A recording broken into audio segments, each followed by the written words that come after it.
Je m'appelle Caroline et je vous raconte cela depuis une petite maison tranquille avec un petit jardin à 3200 km de ce que j'appelais autrefois ma maison.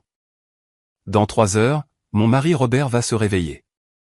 Il trouvera les papiers de divorce sur la table de la cuisine, juste à l'endroit où il laisse habituellement sa tasse de café.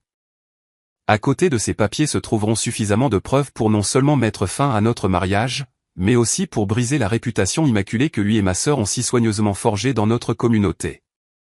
Ma sœur, Bérénice, eh bien, elle se réveillera pour découvrir que son poste lucratif de gestionnaire de compte dans mon entreprise n'existe plus. Mes enfants, Gauthier et Sylvie, se réveilleront face à la dure réalité que leurs fonds universitaires ont disparu et que la vie facile qu'ils ont toujours connue est terminée. Et moi ? Je recommencerai à zéro, libéré d'eux jusqu'au dernier. Mais laissez-moi commencer par le début. Vous devez comprendre l'image complète. J'ai 38 ans, où j'en avais quand tout cela a commencé. J'ai été marié pendant 19 ans, depuis que j'étais pratiquement une enfant. J'ai rencontré Robert à l'université, et je suis tombée follement amoureuse. Il était charmant, beau, l'âme de la fête. J'étais la personne calme et ambitieuse. J'ai bâti mon agence de marketing et de relations publiques à partir de rien, je l'ai lancée dans une chambre d'amis avec seulement un ordinateur portable d'occasion et beaucoup de crans, vivant de nouilles instantanées et d'une détermination pure.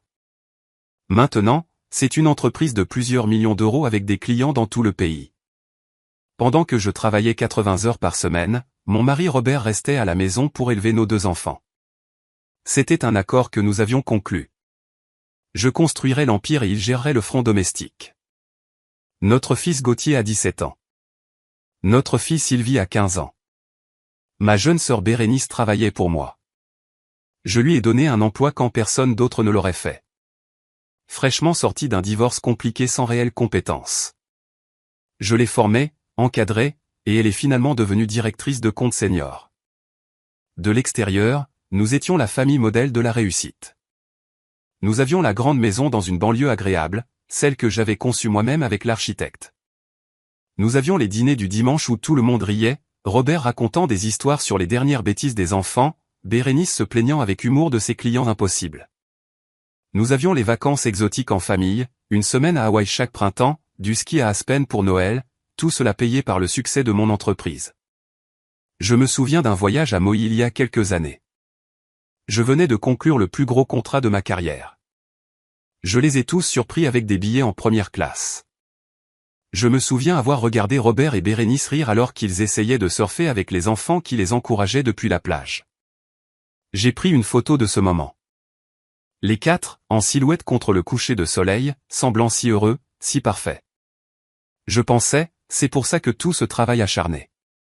En regardant cette photo maintenant, je réalise que j'étais la seule à ne pas être sur la photo.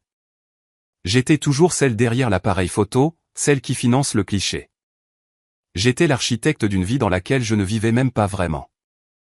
Nous étions le paquet complet. Le rêve américain, poli jusqu'à un éclat élevé. Il y a environ 2 ans, j'ai commencé à remarquer des choses, de petites choses, le genre de choses que l'on ignore parce que l'alternative est trop terrifiante à envisager. Au début, c'était Robert. Il a rejoint un club de tennis haut de gamme, un endroit dont je savais qu'il ne pourrait pas se payer si c'était lui qui payait. Il a commencé à acheter de nouveaux équipements de sport coûteux, et devenu obsédé par son régime alimentaire. Il ne se contentait pas de se mettre en forme, il se faisait désirable. Il a commencé à s'habiller différemment, pas négligemment, mais avec plus d'effort. Comme s'il essayait d'impressionner quelqu'un. Un après-midi, je suis passé au club pour le surprendre, peut-être jouer quelques balles. Je l'ai trouvé sur la terrasse en train de rire avec un groupe de personnes, et quand il m'a vu, son sourire a vacillé une seconde. Il m'a présenté, bien sûr, mais il semblait troublé, impatient que je parte. J'ai mis cela sur le compte du fait qu'il était dans son élément avec ses nouveaux amis et que j'étais une intruse. Ensuite, ma sœur Bérénice a commencé à se montrer plus souvent. Elle passait après le travail pour discuter de projets, même si nous avions déjà tout couvert au bureau. Elle et Robert s'asseyaient dans la cuisine buvant mon vin, riant de blagues internes alors que j'étais à l'étage essayant de me détendre après une longue journée. Je descendais chercher de l'eau et leur conversation s'arrêtait net. « Oh, Caroline, nous parlions juste du comte Henderson », disait Bérénice un peu trop vite. Je parcourais mes relevés de cartes de crédit et voyais de petites dépenses, des choses qui ne s'additionnaient pas tout à fait. Un café pour deux dans un petit café de l'autre côté de la ville un mardi matin. Déjeuner dans une boutique près de l'appartement de Bérénice un jour où Robert était censé faire des courses. Je lui demandais et il avait toujours une excuse plausible. Oh oui, j'ai rencontré Bérénice là-bas pour lui donner des dossiers qu'elle avait oubliés à la maison. Tout avait un sens si vous ne vous laissiez pas trop réfléchir. Et les enfants? Les enfants ont commencé à agir bizarrement autour de moi.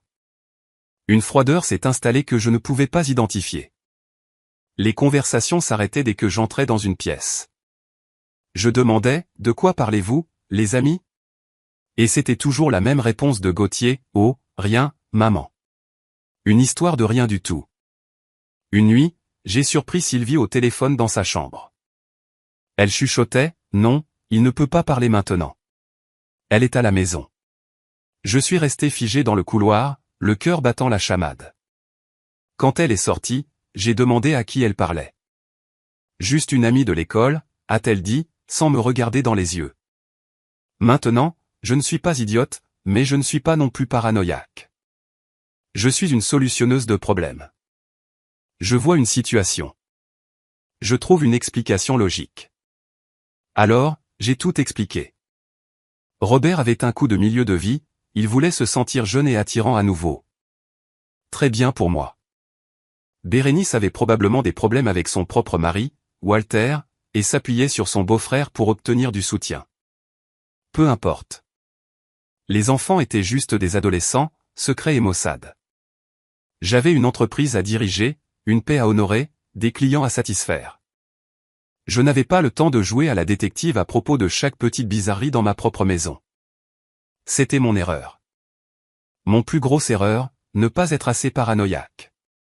La vérité est apparue il y a 2 semaines, et ce n'était pas une confrontation dramatique. C'était calme et banal, et c'est arrivé par pur hasard. Mon fils Gauthier m'a demandé d'emprunter ma tablette. Il a dit qu'il avait égaré la sienne. Je savais que je l'avais vu plus tôt dans la journée dans sa chambre, sur son bureau sous une pile de manuels scolaires, alors je suis monté dans sa chambre pour la prendre. La chambre était en désordre, comme d'habitude. Des vêtements par terre, des livres partout. Pendant que je la cherchais, j'ai renversé une pile de livres près de sa table de chevet. Caché derrière eux, presque entièrement dissimulé, se trouvait un vieil iPhone. Ce n'était pas son téléphone actuel. C'était un ancien modèle, que je n'avais pas vu depuis des années. C'était juste bizarre. Mon premier instinct a été de le remettre en place, de ne pas y toucher. C'était son espace privé. Mais quelque chose m'a fait le prendre. Une petite voix au fond de ma tête que j'ignorais depuis 2 ans m'a finalement crié dessus. Ma main tremblait légèrement lorsque j'ai appuyé sur le bouton d'alimentation. Il s'est allumé. Il avait encore de la charge et il était déverrouillé. Pendant une seconde, j'ai simplement fixé l'écran, mon cœur battant contre mes côtes. Je pouvais encore faire marche arrière. Je pouvais poser le téléphone, m'éloigner et continuer à vivre dans mon illusion confortable et ordonnée. Mais je savais que je ne pouvais pas. Je devais savoir. J'ai ouvert l'application de messagerie. Ce que j'ai trouvé sur ce téléphone n'a pas seulement brisé mon cœur. Ça l'a vaporisé. Il a pris tout ce que je pensais savoir sur ma vie, ma famille, ma propre réalité, et l'a réduit en poussière. 2 ans de messages. 2 ans entre mon mari Robert et ma sœur Bérénice. Ce n'était pas juste une liaison passagère. Ils étaient amoureux. Ils planifiaient un avenir. Ils parlaient constamment de moi, pas avec colère, mais avec un mépris froid et méprisant. J'étais un obstacle. J'étais la machine à argent qui finançait leur future vie ensemble. J'ai lu des messages où ils se moquaient d'une robe que j'avais portée à un dîner d'entreprise. J'ai vu des textos où Robert se plaignait de devoir jouer le mari aimant quand j'étais stressé par le travail. Il faut juste jouer le mari aimant un peu plus longtemps jusqu'au lancement de la nouvelle gamme de produits, disait l'un de ces textos. Ensuite, le paiement du divorce sera énorme. Nous pourrons enfin acheter cette maison à Napa. Réponse de Bérénice, pense juste au vignoble. Garde cette idée en tête. Il y avait des centaines de photos. Des centaines, dans mon lit, sur mon canapé, dans sa voiture, celle que je lui avais achetée pour ses 40 ans. Il y avait même des photos prises dans mon bureau au travail un week-end où j'étais parti à une conférence. La pure arrogance de cela m'a coupé le souffle. Il riait, trinquait avec mon champagne du mini-réfrigérateur du bureau, assis dans mon fauteuil. Mais ce n'était pas le pire. Le pire, ce sont les messages avec mes enfants. Ils savaient. Ils savaient depuis plus d'1 an. Et ils n'étaient pas seulement des observateurs silencieux. Ils étaient des participants actifs. Mon fils Gauthier, celui que j'ai appris à faire du vélo, celui dont j'ai pensé chaque égratignure, il était dans le coup. Il y avait des textos de Robert, « Salut mon gars, Bérénice vient. Peux-tu t'assurer que les images de la caméra de l'allée de 14h à 16h soient supprimées ?»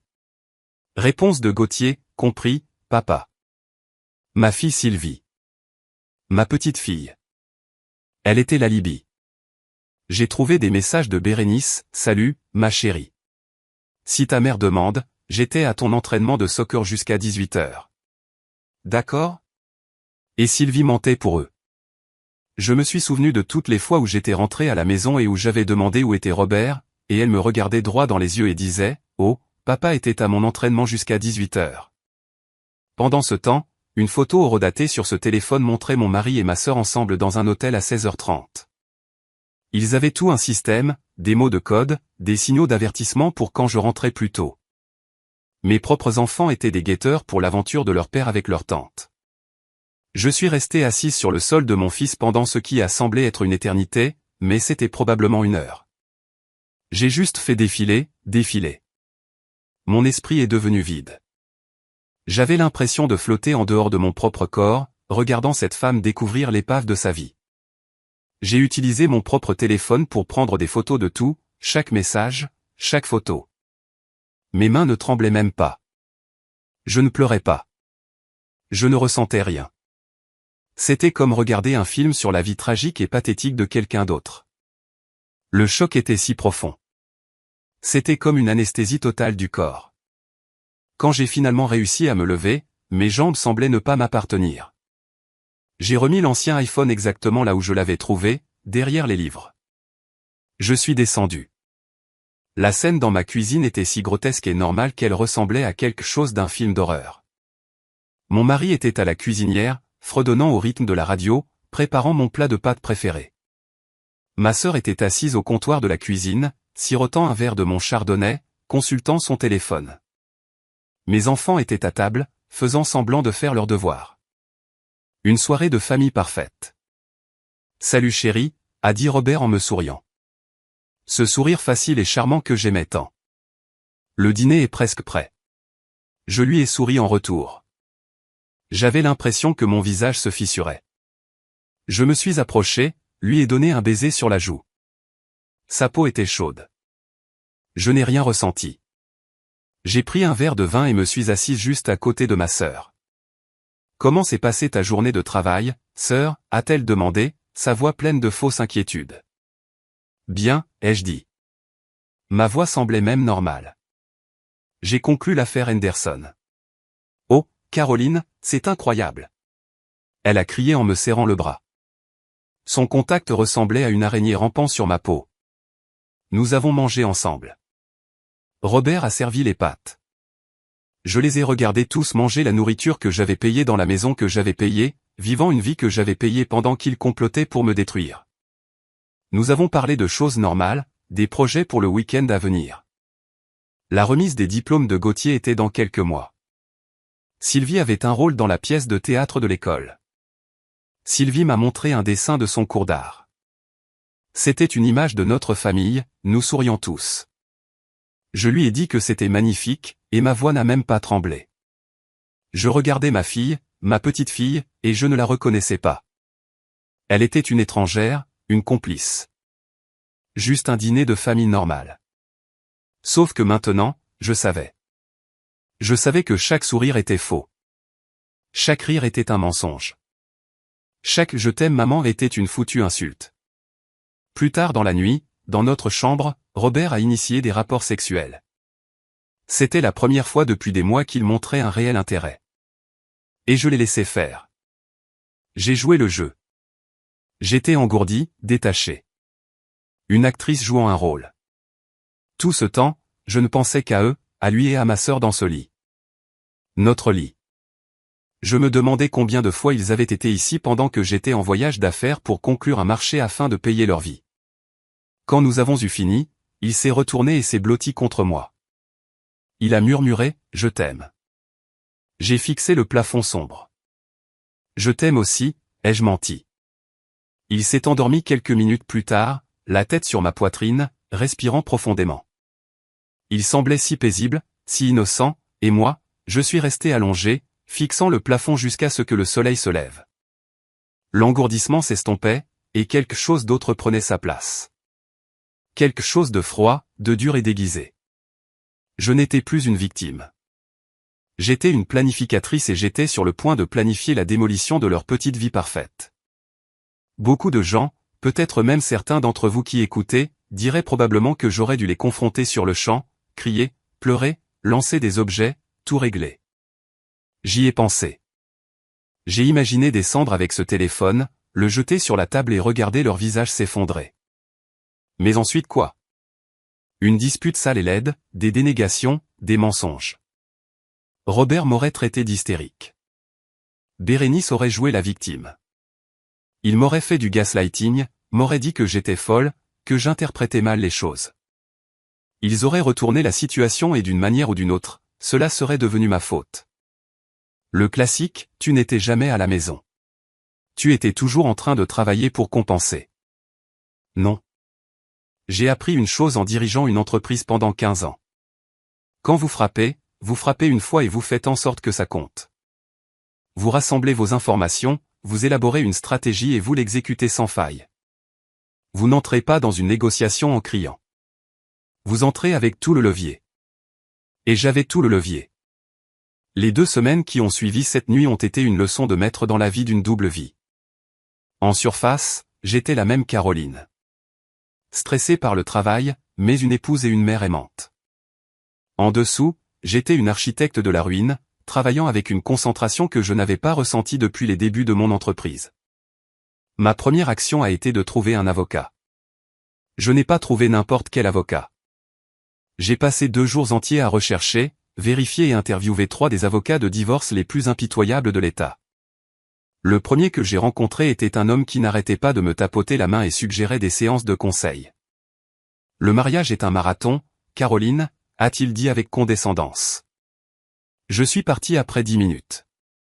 Le second était une femme qui semblait plus intéressée par ses heures facturables que par mon dossier. Puis j'ai rencontré Catherine. C'était une femme dans la soixantaine avec des yeux qui pouvaient couper le verre et une réputation d'éviscérer les conjoints infidèles au tribunal. Je suis entré dans son bureau, lui ai exposé l'histoire et lui ai montré les photos sur mon téléphone. Elle n'a pas offert de sympathie. Elle a juste souri, un sourire fin et aiguisé, et a dit « Oh, c'est bien. C'est très, très bien. » Il s'avère que mon État a toujours des lois sur l'adultère qui comptent beaucoup dans les procédures de divorce, surtout en ce qui concerne la répartition des biens. Ces photos que j'ai prises, de l'or. Le fait que ma sœur était mon employée et qu'elle et mon mari avaient utilisé la propriété de l'entreprise, sa voiture de fonction, son téléphone de fonction pour leur aventure, encore mieux. Catherine a appelé cela un cadeau. Cela les exposait à des réclamations civiles potentielles de la part de mon entreprise pour utilisation abusive des ressources de l'entreprise et rupture de devoirs fiduciaires. Avec Catherine me guidant, j'ai commencé à démanteler méticuleusement la vie financière que nous avions construite ensemble. Tranquillement, méthodiquement. Au milieu de la nuit, après que Robert se soit endormi, mon bureau à domicile est devenu ma salle de guerre. Premièrement, j'ai remboursé toutes nos cartes de crédit conjointes jusqu'à un solde nul, chacune d'entre elles. Ensuite, j'ai appelé chaque entreprise et fermé les comptes. La raison que j'ai donnée était la consolidation financière. Le lendemain, je suis allé au département des ressources humaines de mon entreprise et j'ai fait rediriger mon dépôt direct vers un nouveau compte bancaire individuel à mon seul nom. C'était un grand pas. Le salaire qui finançait tout leur style de vie était maintenant isolé d'eux. J'ai commencé à déplacer de l'argent. Je ne pouvais pas simplement vider nos économies conjointes sans éveiller les soupçons. Alors, j'ai commencé à accorder une série de prêts légitimes à une société écran détenue par un ami de confiance de l'université. J'ai rédigé moi-même les documents. Sur papier, c'était un investissement commercial solide. En réalité, c'était moi qui sécurisais mon capital avant la démolition. Je suis rentré un soir et j'ai annoncé que je vendais mon bateau et la précieuse voiture de sport de Robert. Il était horrifié. Mais pourquoi, Caroline? J'adore cette voiture. Nous avons tellement de bons souvenirs avec le bateau. J'ai feint l'anxiété, me frottant les tempes. J'ai même pratiqué un air angoissé en conduisant en rentrant. Chérie, je suis juste tellement inquiète pour le marché. Je pense que nous devons être plus responsables financièrement, réduire nos luxes. Nous devons économiser davantage. Cela me rend juste plus en sécurité. À ma grande surprise, il y a cru. Il m'a même passé le bras autour de moi. L'image d'un mari attentionné. Bien sûr, chérie. Je ne réalisais pas que tu étais si stressée. Tout ce qui te rend plus en sécurité. Oh, je parie qu'il était solidaire. Moins de dettes pour lesquelles il devait s'inquiéter quand lui et Bérénice pensaient qu'ils allaient s'enfuir vers le soleil couchant avec la moitié de mon entreprise. J'ai liquidé l'intégralité de notre portefeuille d'investissement conjoint. Le marché est sur le point de s'effondrer, Robert. Crois-moi, mon instinct me dit de me retirer maintenant. Lui, qui ne savait pas distinguer une action d'une obligation, a simplement acquiescé. Mon mari pensait que je traversais une sorte d'épisode d'anxiété financière. Il n'avait aucune idée que je me préparais à la guerre. Ensuite, l'entreprise. C'était plus délicat. Je ne pouvais pas simplement licencier Bérénice sans trahir mon jeu. Alors, j'ai fait quelque chose de mieux. Je l'ai promue. Je lui ai donné un nouveau titre élégant, directrice des opérations clients. Cela s'accompagnait d'une petite augmentation de salaire, mais d'une plus grande responsabilité. Plus important encore, cela s'accompagnait d'un nouveau contrat d'emploi rédigé par le bureau de Catherine. Cachés dans les petits caractères se trouvaient des clauses qui la rendaient personnellement responsable des pertes majeures de clients ou des ruptures de contrat. J'ai commencé à lui confier les comptes les plus difficiles et les plus exigeants. J'ai également commencé à documenter tout. Chaque date limite manquée, chaque plainte de client, chaque déjeuner prolongé. Il y en avait beaucoup. Et ma vie de famille, j'ai continué à jouer le rôle. J'étais l'épouse et la mère parfaite. J'ai initié des dîners de famille. J'ai interrogé les enfants sur leurs devoirs. J'ai écouté Robert parler pendant des heures de ses matchs de tennis. Mon fils Gauthier est devenu un peu méfiant une fois. Il m'a trouvé dans le bureau tard un soir, fixant simplement une feuille de calcul. « Maman, tu sembles différente ces derniers temps », a-t-il dit, se tenant dans l'embrasure de la porte. « Tu travailles tout le temps. Tout va bien ?» La faible inquiétude dans sa voix m'a donné envie de hurler. J'ai forcé un sourire fatigué. Juste le stress du travail, mon pote. Un gros nouveau projet. C'est beaucoup de pression. Rien dont tu dois t'inquiéter. Il a échangé un regard avec sa sœur, Sylvie, qui était dans le couloir. Il pensait probablement que je devenais méfiante à leur égard. Bien. Laissez-les transpirer un peu. La dernière pièce du puzzle était la maison. Notre belle maison de 800 000 $ construite sur mesure. Elle était entièrement payée à nos deux noms. C'était ma plus grande vulnérabilité. Je ne pouvais pas leur laisser prendre la moitié. Alors, j'ai créé une opportunité. J'ai dit à Robert que j'avais rencontré une vieille connaissance lors d'un événement caritatif, un promoteur immobilier. Il a fait une offre sur la maison. Robert, une offre en espèces. C'est trop beau pour refuser. Nous pouvons réduire la taille de notre maison, investir les bénéfices, penser à notre avenir. C'est la décision intelligente. Il a d'abord hésité. Mais Caroline, cet endroit a tant de souvenirs. Oui, comme le souvenir de toi dormant avec ma sœur dans mon lit, espèce de déchet, ai-je pensé à voix haute. Parfois, il faut laisser le passé derrière soi pour avancer. Un nouveau chapitre pour nous. Il a fallu une semaine de persuasion, de lui montrer des feuilles de calcul avec des chiffres gonflés sur combien nous pourrions gagner, mais il a finalement accepté. Nous avons fait venir une agente immobilière. J'ai regardé Robert la charmer, lui faisant visiter la maison que j'avais conçue, soulignant les caractéristiques que j'avais choisies. J'ai dû aller dans la salle de bain et m'asperger le visage d'eau froide pour ne pas hurler. Nous avons signé les documents initiaux. La clôture était dans 30 jours. Il pensait que nous irions chercher une maison la semaine prochaine.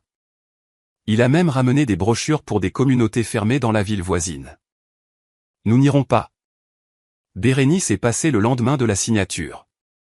Elle a fait le tour du salon en touchant les meubles. Es-tu sûre de vendre, sœur? Cet endroit est si spécial. Oui, ai-je dit, la regardant droit dans les yeux. Parfois, il faut juste un nouveau départ. Elle a eu l'audace de me tapoter l'épaule. C'est vraiment courageux, Caroline. 3 semaines de plus. 3 semaines de plus de ce simulacre, puis j'allais tout mettre à feu et à sang. Et pour tous ceux qui s'inquiètent pour les enfants, ils ont fait leur choix. Ils ont choisi de me mentir tous les jours pendant plus d'1 an. Ils n'étaient pas des tout petits. Ils étaient assez grands pour savoir ce qui est bien et ce qui est mal. Ils ont choisi leur camp. Maintenant, ils allaient devoir vivre avec ça. Les 6 dernières semaines ont été un flou de planification méticuleuse et de compartimentation. Je vivais une double vie et j'y devenais sacrément doué. Pendant la journée, j'étais l'épouse stressée mais aimante et la PDG. La nuit, après que tout le monde se soit endormi, j'étais sur mon ordinateur portable, mettant méthodiquement en place ma nouvelle existence. J'avais l'impression de planifier la campagne marketing la plus complexe de ma vie. Mais le produit était ma propre liberté. La mise en place était tout. J'ai trouvé un appartement incroyable dans une ville à 3200 km de là, un endroit avec de grandes fenêtres et une vue sur l'eau. J'ai embauché un designer d'intérieur à distance et l'ai entièrement meublé avant même d'y mettre les pieds. J'ai passé des heures en ligne à choisir tout, du canapé au couvert. C'était la première fois depuis des années que je prenais des décisions pour une maison qui était entièrement mienne sans avoir à consulter qui que ce soit. C'était une petite chose, mais c'était incroyablement libérateur. J'ai utilisé mes contacts professionnels pour décrocher un projet commercial majeur dans ma nouvelle ville, un contrat de conseil qui me tiendrait occupé et rentable pendant des mois. J'ai ouvert de nouveaux comptes bancaires, obtenu un nouveau forfait téléphonique avec un nouveau numéro, de nouvelles cartes de crédit, une toute nouvelle identité financièrement parlant. Je me suis même inscrite à une salle de sport là-bas en ligne. J'étais en train de construire un canot de sauvetage pendant qu'ils faisaient tous la fête sur le Titanic. La clôture de la maison était prévue pour la semaine suivant mon départ. Robert pensait que nous allions emménager dans une location de luxe temporairement pendant que nous chercherions notre maison de rêve. Il était tellement excité. Il passait ses soirées à regarder des sites immobiliers, me montrant des manoirs que nous pourrions nous payer avec les bénéfices de la vente. Je hochais la tête et souriais, faisant des commentaires non engageants, alors qu'à l'intérieur, je comptais les jours. Faire les valises était une opération stratégique. Toutes mes affaires vraiment importantes, mes documents personnels, la montre de mon grand-père, les albums photos de famille, les vieux disques de mon père étaient emballés et expédiés dans des boîtes étiquetées fournitures de bureau et dossiers clients. Je l'ai fait pièce par pièce sur plusieurs semaines. L'audace pure était ma couverture. Je faisais une boîte dans mon bureau à domicile juste devant lui et il voyait juste une femme occupée se préparant pour un déménagement. Je prends juste de l'avance, chérie, disais-je. Tu sais comme j'aime être organisé. Il n'a pas remarqué que les albums photos sur les étagères avaient été remplacés par des albums vides d'apparence identique que j'avais achetés dans un magasin d'artisanat. Il n'a pas remarqué que la montre coûteuse que je portais tous les jours était une réplique convaincante que j'avais achetée en ligne. La vraie était déjà dans un coffre-fort dans ma nouvelle ville. La nuit où j'ai emballé la vraie montre a été difficile. C'était celle de mon père. Il me l'a donnée quand j'ai obtenu mon diplôme universitaire. En tenant son poids dans ma main, j'ai ressenti une vague de chagrin pour la famille que je pensais protéger, l'héritage que je pensais construire. Puis j'ai pensé à leur trahison, et le chagrin s'est transformé en résolution. Je l'ai enveloppée dans du papier bulle et l'ai mise dans la boîte. J'ai même acheté un tout nouvel ensemble de mes outils professionnels préférés et je les ai fait expédier au nouvel espace de bureau que je louais. Ils étaient complètement inconscients. La restructuration de l'entreprise a été la partie la plus délicate. Je ne pouvais pas simplement dissoudre mon entreprise sans soulever 1000 drapeaux rouges. Alors, comme je l'ai mentionné, j'ai fait quelque chose de mieux. J'ai organisé une petite fête au bureau pour célébrer le nouveau titre de Bérénice en tant que directrice des opérations. Elle rayonnait, savourant l'attention, prononçant un petit discours sur sa gratitude pour mon mentorat et mon amour fraternel. J'ai failli m'étouffer avec mon champagne. Ce qu'elle ne savait pas, c'est que le contrat qu'elle avait signé, celui que le bureau de Catherine avait rédigé, la rendait personnellement responsable de toute erreur majeure. J'ai également commencé une enquête discrète sur ses notes de frais et j'ai découvert qu'elle utilisait la carte de crédit de l'entreprise pour des luxes personnels, des journées au spa, des dîners coûteux avec mon mari, même un voyage de fin de semaine. Et son alcoolisme, qui avait commencé par un verre de vin au déjeuner, avait escaladé. J'avais de multiples rapports d'autres employés indiquant qu'elle sentait l'alcool au travail. Tout était documenté. Ensuite, j'ai approché Regina, ma responsable de bureau. Regina travaillait avec moi depuis 15 ans, depuis le tout début. C'était une mère célibataire qui avait commencé comme mon assistante à temps partiel. Elle était loyale, brillante et travailleuse. Je l'ai appelée dans mon bureau un soir et j'ai fermé la porte. Je lui ai dit que j'allais faire des changements majeurs dans ma vie et que je voulais vendre l'entreprise. J'ai vu la panique dans ses yeux. Puis j'ai exposé mon offre, une vente légitime de 60% de la propriété de l'entreprise au profit d'elle, financée par l'entreprise elle-même. Cela ferait d'elle la propriétaire majoritaire et la PDG. La vente serait finalisée la semaine après mon départ. Je conserverai 40% en tant que partenaire silencieux, me garantissant un flux de revenus stable sans aucune implication. Elle a pleuré quand je lui ai dit. Elle a d'abord pensé que je plaisantais. Regina, lui ai-je dit, cette entreprise est mon bébé. Je ne la donne pas à n'importe qui. Je la donne à la seule autre personne qui l'aime autant que moi. Elle le méritait. Et les enfants?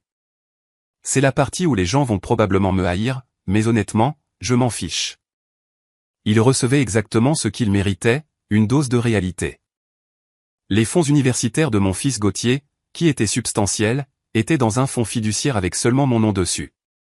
Je les ai liquidés, chaque centime.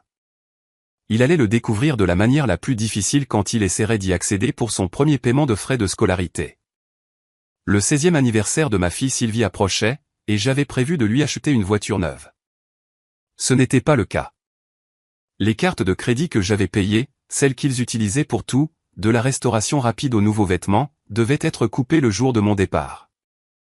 Ils voulaient jouer à des jeux d'adultes avec des trahisons d'adultes. Bienvenue au prix d'adulte. L'univers m'a donné un dernier moment de clarification la semaine dernière. Je regardais un film avec Sylvie, juste toutes les deux. C'était une rare soirée tranquille. Son téléphone a vibré sur le canapé à côté d'elle. Elle y a jeté un coup d'œil et j'ai vu son visage devenir complètement blanc. Tout va bien, ai-je demandé, gardant ma voix décontractée. Oui, juste des drames d'amis, a-t-elle bégayé. Mais j'avais vu l'aperçu du message. C'était de Robert. Il disait, Bérénice vient de partir. Le chemin est libre. Sylvie m'a regardé, les yeux écarquillés, essayant d'évaluer si je l'avais vu. J'ai juste souri, pris une poignée de pop-corn, et j'ai dit, ces années d'adolescence, hein? Tant de drames. Elle a poussé un petit rire nerveux et a rapidement tapé quelque chose en réponse. J'ai vu l'écran de son téléphone avant qu'elle ne le détourne. Sa réponse était à ma sœur Bérénice. Elle disait, tout est clair. Maman est ignorante. Ignorante. C'est ce que ma petite princesse pensait de moi. Ce seul mot a solidifié chaque décision froide et dure que j'avais prise. Il y avait une autre personne à considérer dans tout ce bazar. Le mari de Bérénice, Walter. C'est un homme gentil, une personne vraiment bonne. Un professeur d'histoire au lycée qui aime son travail et adore ma sœur. Il n'avait aucune idée qu'il était marié à une ordure infidèle tout comme je l'étais. Alors, j'ai préparé un colis pour lui aussi.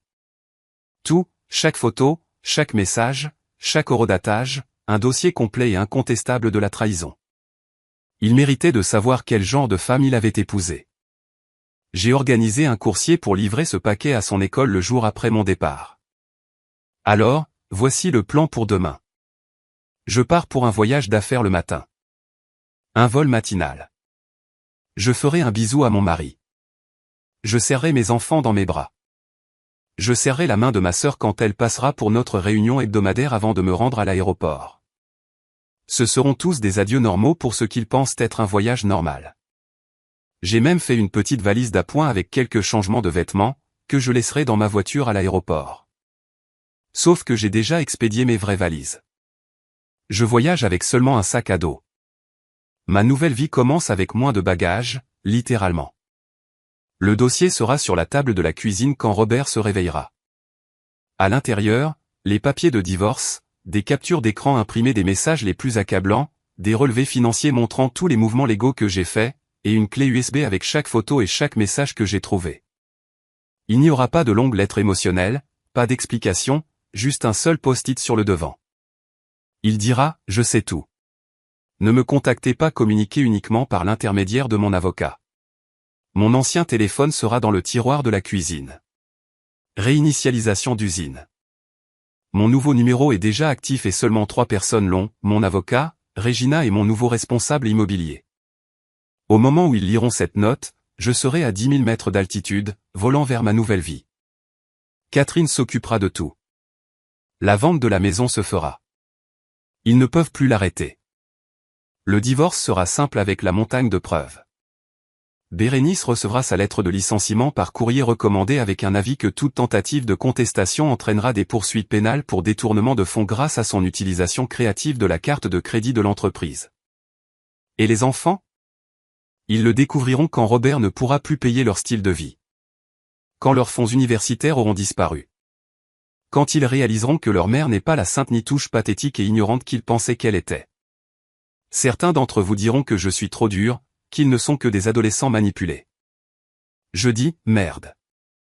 Mon fils est à quelques mois de la majorité légale. Ma fille a fait des choix conscients chaque jour pour me mentir. Ils savaient que c'était mal. C'est pour ça qu'ils l'ont caché. Ils ont choisi leur père. Ils ont choisi leur tante. Ils ont choisi la tromperie. Maintenant, ils doivent vivre avec ces choix. Dans 36 heures, je serai dans mon nouvel appartement, dans ma nouvelle ville, commençant ma nouvelle vie. Et ils se tiendront au milieu de la tempête qu'ils ont créée. J'ai bâti ma vie à partir de rien une fois. Je le ferai à nouveau, mais cette fois, je le ferai sans serpent dans ma maison. Le vol était surréaliste. Pendant cette heure, j'étais en suspens, suspendu entre deux vies. Je n'ai pas regardé de film. Je n'ai pas lu. J'ai juste regardé par la fenêtre les nuages, le premier vrai silence que j'ai eu dans ma tête depuis des mois. La matinée avait été un flou de sourires forcés. L'étreinte que j'ai donnée à Sylvie semblait retenir un étranger.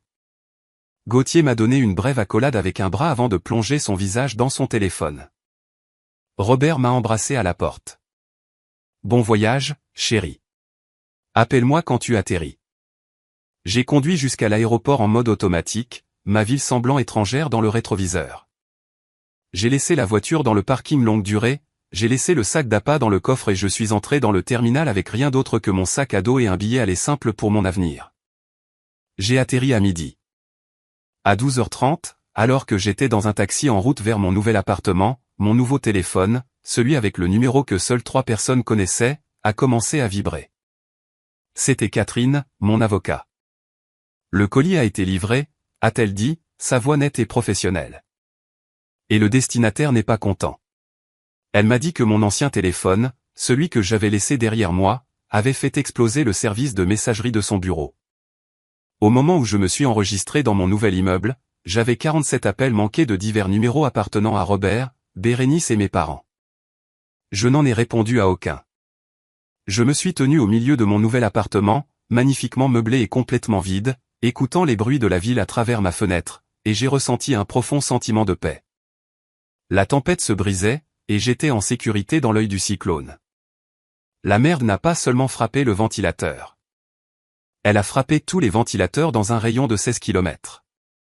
Selon Catherine, qui avait une certaine satisfaction sinistre dans sa voix alors qu'elle racontait les événements des jours suivants, Robert a trouvé le dossier vers 7 heures du matin quand il est allé faire du café.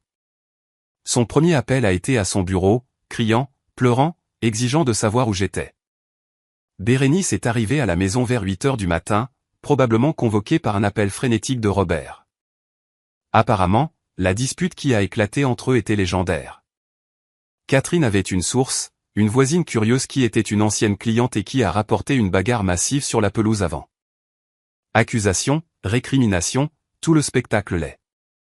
La voisine a appelé la police, signalant un trouble domestique. Magnifique.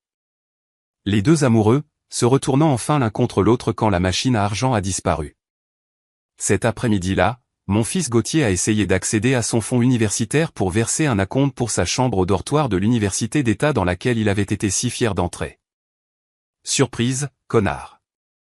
Le compte était vide. Catherine a dit qu'il avait appelé son bureau complètement déconcerté, demandant s'il y avait eu une sorte d'erreur bancaire. Elle lui a informé qu'il n'y avait pas d'erreur. Les fonds, qui étaient uniquement à mon nom, avaient été légalement retirés par moi. Il a apparemment commencé à pleurer au téléphone avec elle. Ma fille Sylvie a eu sa dose de réalité à la cafétéria de l'école. Elle a essayé d'acheter le déjeuner et sa carte de débit a été refusée. Bienvenue dans le monde réel, princesse. Ses amis ont dû lui avancer l'argent. L'humiliation ne faisait que commencer. Les conséquences immédiates n'étaient que le début. Le colis que j'ai envoyé à Walter, le mari de Bérénice, a été livré au lycée où il enseigne. Il l'a ouvert pendant sa pause déjeuner. Il ne l'a pas seulement quitté. Il est allé jusqu'au bout. Il a tout publié, les messages, les photos, toute l'histoire sordide sur sa page Facebook. Il a écrit un long message déchirant sur la trahison, sur la confiance, et sur les deux personnes qui avaient détruit sa famille. Il a tagué Robert. Il a tagué Bérénice. Il a tagué notre groupe communautaire local. Toute la ville savait en quelques heures. Robert et Bérénice ont essayé de contrôler les dégâts. Ils ont publié quelques conneries vagues sur le fait de traverser une période difficile et ont demandé de l'intimité. Cela a été accueilli à peu près comme on pouvait s'y attendre lorsque tout le monde dans votre cercle social a déjà vu des captures d'écran de vous dans le lit de votre belle-sœur. Les sections de commentaires étaient un bain de sang. La situation au travail a explosé le lendemain matin. Bérénice a eu l'audace de se présenter au travail comme si de rien n'était. Regina, ma responsable loyale et maintenant la nouvelle propriétaire majoritaire, l'attendait. Elle a fait escorter ma sœur par la sécurité hors du bâtiment où elle avait l'habitude d'entrer comme si elle possédait l'endroit. Bérénice a crié à propos de licenciement abusif.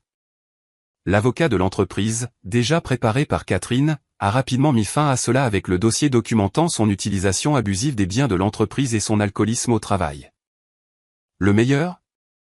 Elle se vantait de sa grande promotion et de son nouveau salaire de direction auprès de tous ceux qui voulaient l'entendre. Elle avait même contracté un prêt pour une nouvelle voiture de luxe basée sur ce salaire. Maintenant, elle était au chômage, sur le point de divorcer et noyée sous la dette. On adore voir ça. José, si tu écoutes encore, s'il te plaît, aide-moi en aimant cette vidéo et en commentant le chiffre ainsi dessous, pour que je sache que tu m'as mis un j'aime et que tu es avec moi dans ce voyage. Ton soutien est un grand encouragement pour moi. S'il te plaît, commente avec le chiffre 1 et laisse-moi te raconter le reste de mon histoire. Les semaines qui ont suivi l'explosion ont été un étrange mélange de manœuvres juridiques et de reconstruction personnelle. Pendant qu'il vivait l'humiliation publique et le chaos financier que j'avais orchestré, je reconstruisais tranquillement ma vie à 3200 km de là. J'ai passé la première semaine à simplement être. J'ai exploré mon nouveau quartier, trouvé un petit café où le barista connaissait ma commande dès le 3e jour, et j'ai fait de longues promenades au bord de l'eau.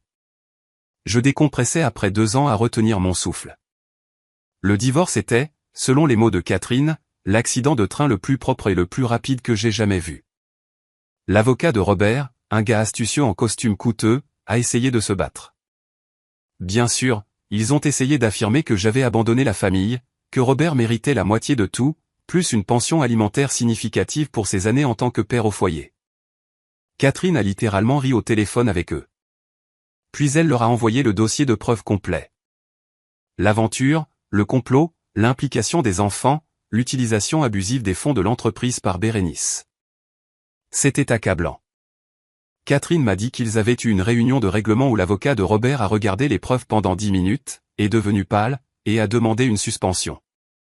Il est revenu et a conseillé à Robert d'accepter tout ce qui était offert. Ils ont essayé une dernière prière désespérée. Ils ont affirmé qu'il y avait eu un abus émotionnel, que ma carrière très exigeante l'avait poussé dans les bras de ma sœur. La juge, une femme sans fioriture qui semblait avoir tout vu, a jeté un coup d'œil au dossier de preuve et a presque tenu Robert pour outrage au tribunal. Vous prétendez un abus émotionnel, monsieur Evans, aurait-elle dit, selon le récit joyeux de Catherine. Alors que vous documentiez votre aventure dans le bureau de votre femme, en utilisant son argent pour le faire. Sortez de mon tribunal avec ces absurdités. Le règlement final a été brutal pour lui. Il a obtenu exactement ce que la loi exigeait et pas un centime de plus de la vente de la maison. Après que tout ait été réglé, il est reparti avec environ 200 000 $. Cela peut sembler beaucoup, mais pour un homme sans compétences professionnelles, sans expérience de travail récente, et dont la réputation était maintenant radioactive dans notre ville, cet argent ne durerait pas 2 ans, surtout avec le style de vie auquel il était habitué. Il n'y avait pas de problème de garde à régler puisque Gauthier était sur le point d'avoir 18 ans et que Sylvie était assez âgée pour faire ses propres choix. Bien que le tribunal ait noté la complicité des enfants dans cette affaire, j'ai gardé l'entreprise. J'ai gardé mes investissements. J'ai gardé mes comptes de retraite. J'ai gardé ma vie. Le drame familial élargi était un tout autre niveau d'enrichissement. Mes parents ont d'abord essayé de rester neutres. Il y a 2 côtés à chaque histoire, Caroline, a dit ma mère lors d'un appel téléphonique larmoyant. Cette neutralité a disparu dès que Catherine, sur mes instructions, leur a envoyé une version condensée du dossier de preuve. Mon père m'a appelé après cela. Il n'appelait pas pour prendre de mes nouvelles. Il appelait pour s'excuser. S'excuser d'avoir élevé une fille comme Bérénice. Une ordure, selon ses mots. Il m'a dit qu'il consultait son propre avocat concernant l'héritage familial pour s'assurer que Bérénice ne verrait jamais un autre centime. C'était une mesure froide et dure, mais je l'ai comprise. Une trahison de cette ampleur change tout. La famille de Robert, en revanche, a essayé de m'attaquer sur les réseaux sociaux. Sa mère a publié une longue diatribe sur la monstre sans cœur que j'étais en abandonnant ma famille. J'ai demandé à Catherine d'envoyer une lettre de mise en demeure avec quelques pièces jointes photographiques choisies. J'ai reçu un email furieux et mal orthographié de ma maintenant ex-belle-mère que j'ai lu, dont j'ai ri, puis que j'ai transmis à Catherine avec la note, classée sous courrier de fan. Ils se sont vite tus quand ils ont vu leur fils et leur belle-sœur dans des poses tout sauf familiales. Et ma vie? Je prospérais. La nouvelle aventure de conseil dépassait toutes mes projections. J'avais déjà 3 grands projets prévus pour l'année prochaine. Je me suis inscrite à la salle de sport que j'avais choisie en ligne et j'ai commencé à travailler avec un entraîneur personnel. J'y suis allé fort. J'avais perdu 9 kilos de graisse et gagné 4,5 kilos de muscles. La colère était un puissant motivateur. Les rencontres amoureuses? Pas encore. Je n'étais pas prête, mais j'avais eu des offres. Il s'avère qu'une femme célibataire, en forme et qui réussit dans la trentaine est recherchée. Qui l'aurait cru? Je me suis acheté une nouvelle voiture, un cabriolet élégant que j'avais toujours voulu, mais que Robert avait dit être peu pratique. J'ai payé en espèces. J'ai également commencé à voir un thérapeute, pas parce que j'étais triste ou coupable. Je ne l'étais pas, mais parce que je voulais m'assurer de comprendre comment j'avais laissé cela se produire. Je voulais m'assurer de ne plus jamais manquer les signaux d'alerte. Elle m'a aidé à réaliser que je n'avais pas seulement été trahi par ma famille. Pendant des années, j'avais été trahi par moi-même en ignorant mes propres instincts. La dernière nouvelle que j'ai eue, par le bouche à oreille d'anciens amis, c'est que Robert vivait dans un appartement de 2 chambres, travaillant dans un magasin de grande surface. Bérénice dormait chez des amis, incapable de trouver du travail parce que notre industrie est petite et que tout le monde sait ce qu'elle a fait. Walter, son ex-mari, a pris leurs enfants et est retourné dans sa ville natale dans un autre état. Ils allaient bien. Les enfants, c'est la partie la plus difficile à aborder. C'est là que la colère se mélange à quelque chose qui ressemble beaucoup au chagrin. Un enterrement pour les enfants que je croyais avoir. Ce n'était pas une colère nette et simple. C'était désordonné et compliqué et cela me tenait éveillé la nuit. Mon fils Gauthier a dû se précipiter pour trouver des prêts étudiants. Son rêve d'aller à la grande université d'État avait disparu. Il s'avère que quand papa n'est pas là pour tout payer, cette bourse complète pour le Community College commence à sembler assez bonne. Il a dû prendre 2 emplois à temps partiel pour couvrir ses dépenses. Un dans un café et un autre pour approvisionner les étagères d'une épicerie la nuit. Ma fille Sylvie a dû trouver un emploi de garde d'enfants pour les voisins. Imaginez ça. Une fille de 15 ans apprenant ce que signifie réellement le travail.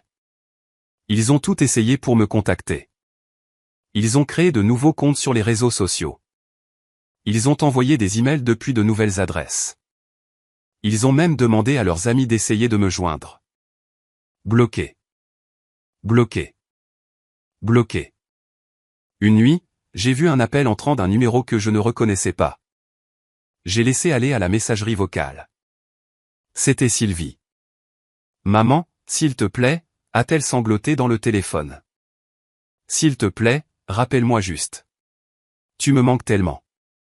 J'ai écouté le message 3 fois, ma main planant au-dessus du bouton pour rappeler. Puis je me suis souvenu de son message texte. Tout est clair. Maman est ignorante. J'ai supprimé le message vocal et j'ai bloqué le numéro. Catherine m'a transmis une lettre que Gauthier avait écrite. C'était une longue histoire de plainte sur combien il était désolé, combien il n'était qu'un enfant pris au milieu, combien Robert l'avait manipulé, combien il n'avait jamais voulu me faire de mal.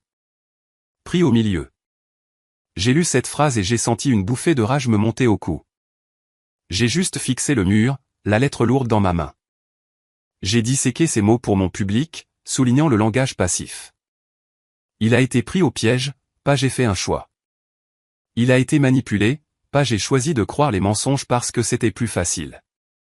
Tu n'as été pris au piège de rien, petit connard. Tu as activement supprimé les images de sécurité. Tu étais un complice. Quelques mois plus tard, pour son 16e anniversaire, j'ai reçu une lettre de Sylvie. C'était 2 pages d'excuses, de regrets et de promesses de réparer les choses. Elle avait inclus une photo de nous de quand elle était petite. Une photo de moi la portant sur mes épaules à la plage. Une belle tentative, mais la manipulation émotionnelle ne fonctionne pas quand vous avez déjà coupé les ponts. C'était une performance de remords, pas la vraie chose. Je comprends si tu ne me pardonnes jamais, avait écrit Gauthier. Mais tu punis papa et Sylvia pour mes erreurs. Non, Junior. Je ne punis personne. Je ne subventionne tout simplement plus leur vie. Il y a une grande différence. Peut-être qu'un jour, quand ils seront adultes, quand ils auront eux-mêmes eu le cœur brisé, quand ils auront leur propre famille, peut-être alors ils comprendront la profondeur de leur trahison. Ou peut-être pas. Quoi qu'il en soit, je vivrai ma vie selon mes propres termes. J'ai dû les laisser partir. Je devais le faire pour ma propre santé mentale. C'était comme amputer un membre pour sauver le reste du corps. Ça faisait mal comme l'enfer, mais c'était nécessaire pour survivre. La vie continue.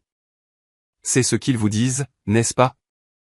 Mais pendant longtemps, j'avais l'impression de simplement faire semblant.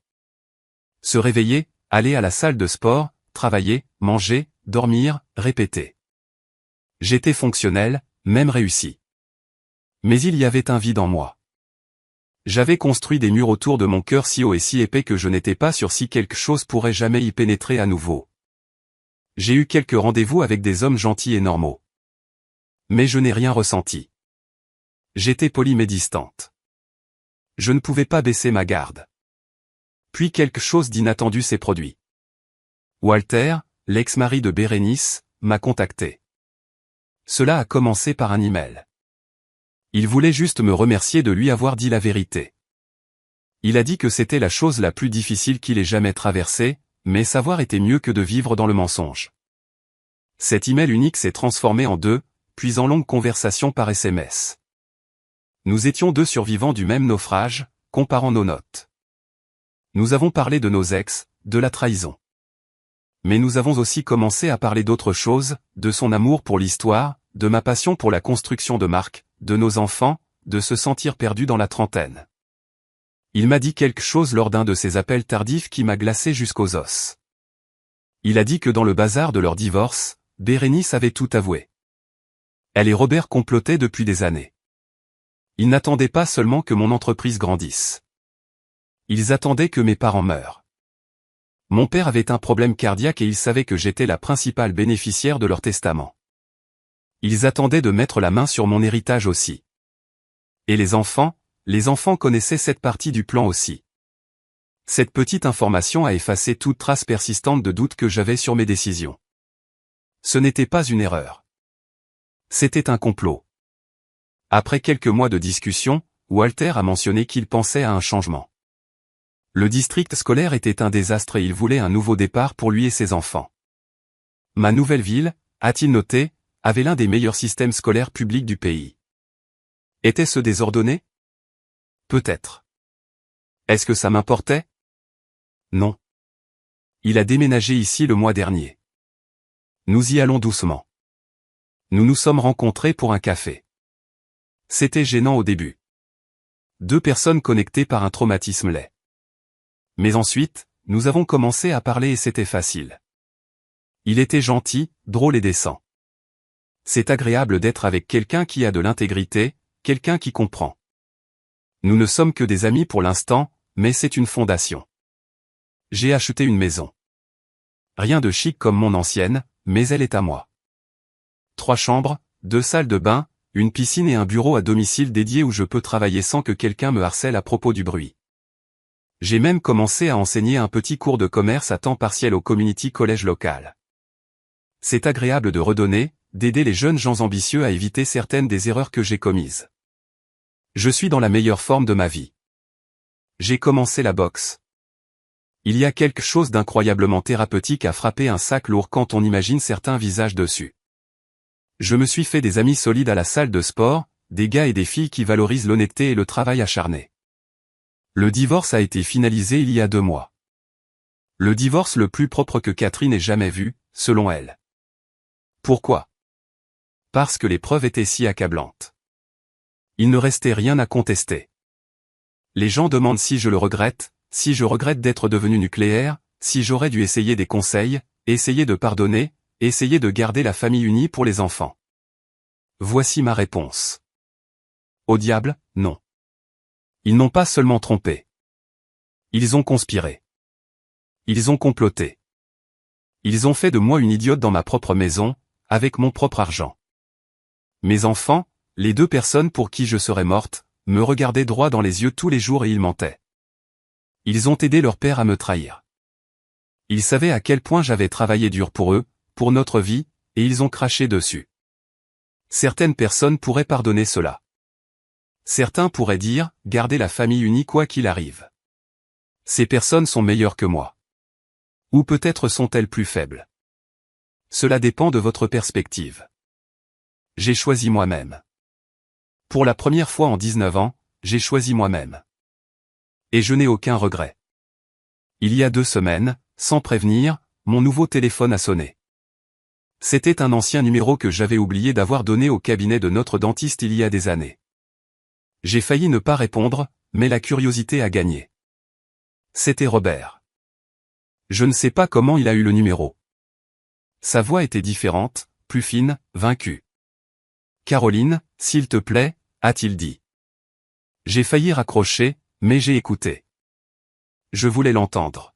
« Tu as tout détruit », a-t-il dit, sa voix se brisant. Les enfants me détestent. Je ne trouve pas de travail décent. Ta sœur ne me parle même plus. J'ai tout perdu. J'ai attendu une seconde. Ma propre voix, quand elle est sortie, était calme et stable. Je t'aimais, a-t-il dit. Et cela semblait pathétique. Je me suis vraiment. Je me suis confus. Pendant 2 ans, ai-je demandé. Le silence à l'autre bout de la ligne a été ma réponse. Je pouvais entendre sa respiration, un son tremblant et superficiel. Finalement, il a posé la question que je savais venir. Es-tu heureuse ? Détruire notre famille en valait-il la peine ? Et c'est là que tout est devenu parfaitement clair. Je ne ressentais plus de colère. Je ne ressentais que de la pitié. Je n'ai pas détruit notre famille, Robert, ai-je dit. Et chaque mot semblait vrai. Tu l'as fait quand tu as couché avec ma sœur. J'ai juste documenté cela. J'ai raccroché. Puis j'ai bloqué ce numéro aussi. Et pour être sûr, j'ai trouvé un nouveau dentiste le lendemain. Alors, c'est mon histoire. J'ai maintenant 39 ans. Recommencer n'a pas été facile, mais bon sang, ça en valait la peine. J'aurais pu être la personne plus mature. J'aurais pu pardonner. J'aurais pu prétendre que la trahison ne m'avait pas blessé autant qu'elle l'a fait. Mais pourquoi ? Pour sauver une famille qui a conspiré contre moi ? Pour apprendre à mes enfants que la trahison n'a pas de conséquences ?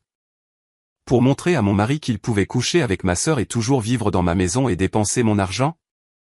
Non, merci. J'ai choisi la terre brûlée. J'ai choisi les conséquences. J'ai choisi de montrer à toutes les personnes impliquées que je ne suis pas la fournisseur faible et inconsciente qu'ils pensaient que j'étais. Et je le referai en un clin d'œil. À toute femme qui lit ceci et qui traverse quelque chose de similaire, vous ne devez le pardon à personne. Vous ne leur devez pas une seconde chance. Vous ne leur devez pas l'accès à la vie que vous avez construite. S'ils vous trahissent, brûlez tout et construisez quelque chose de mieux sur les cendres.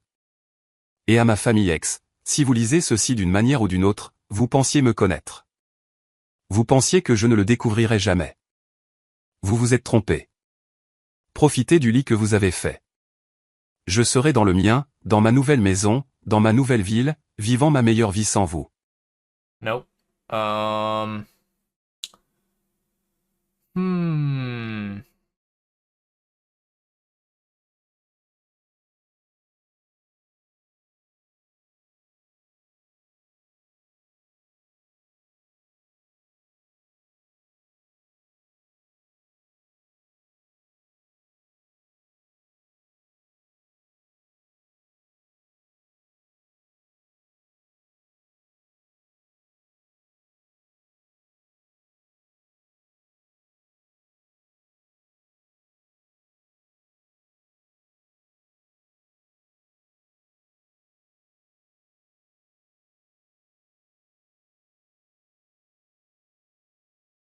Yeah, okay. Settings. No.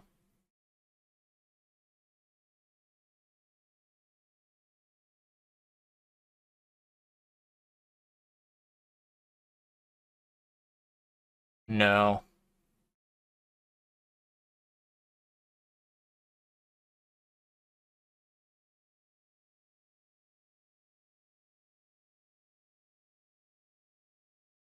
Okay. Yeah, this is kind of annoying, chat. Basically, it looks like what I need to do is I probably need to have a I need to have a source in my OBS, and then I have that source kind of like hidden or whatever, and then it kind of activates it. Let me actually check and make sure here. If I go to Twitch, and then I go to no, wait, go to OBS, go to sources. Okay, there we go. Yeah. So I can do it. I can do it. Perfect. So what I would need to do is I would need to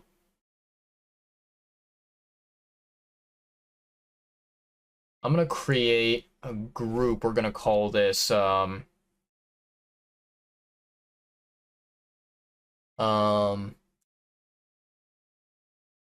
there we go. Okay. And then I'm gonna add a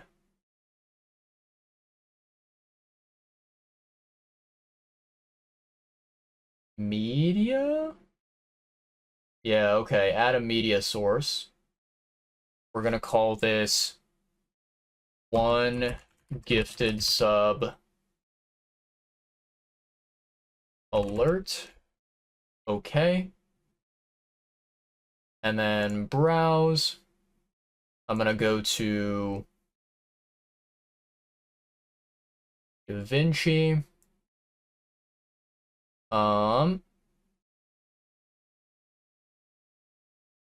Okay, so the one that I got Napoleon Dynamite. I got Carlton as well, right?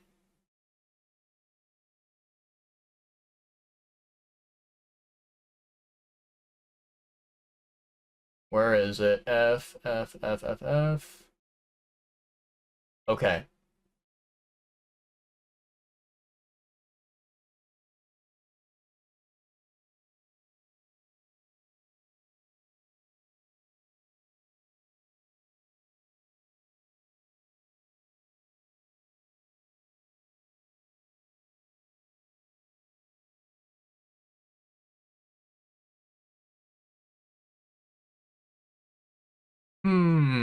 Okay. So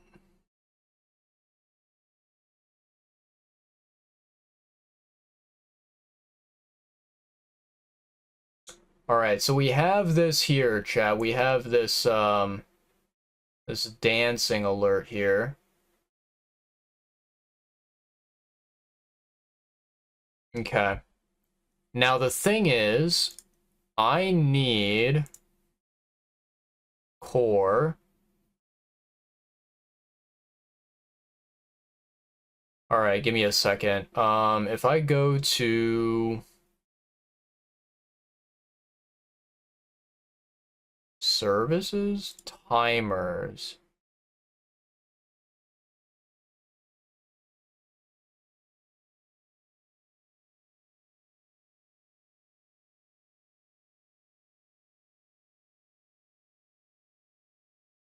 Okay, let me take a look at this.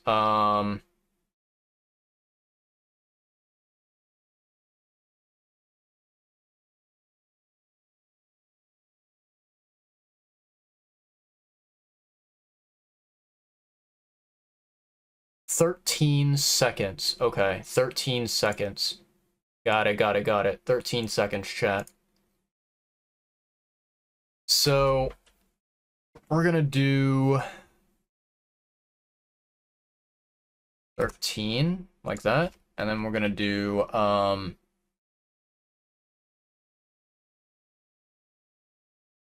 okay.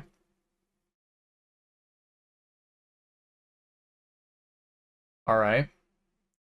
So we go here, we go to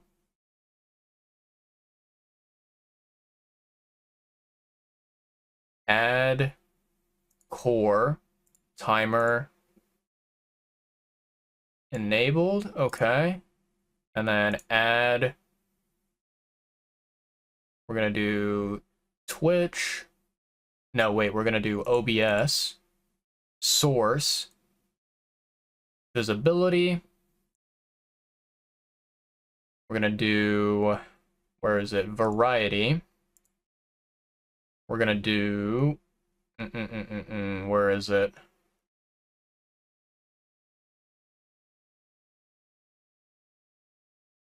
This one. Okay.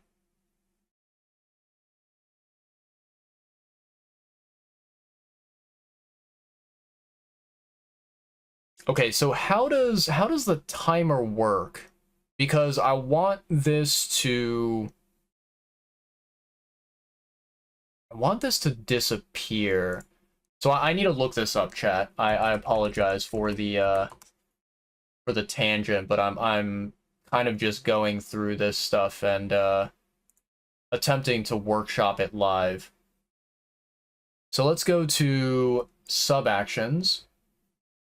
We're gonna click on core. We're gonna click on timer, set timer state. Okay. Enable, disable, or toggle the state of the selected timer. The timer you wish to alter the state of, the new state to apply, either enable, disable, or toggle.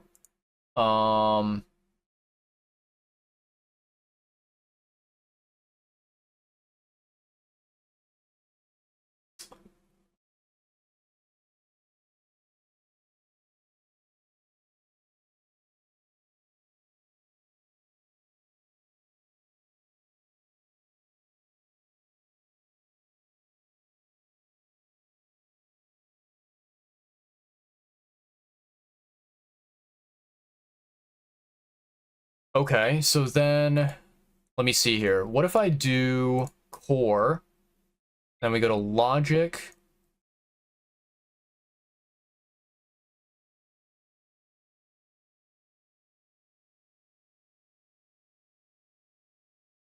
while?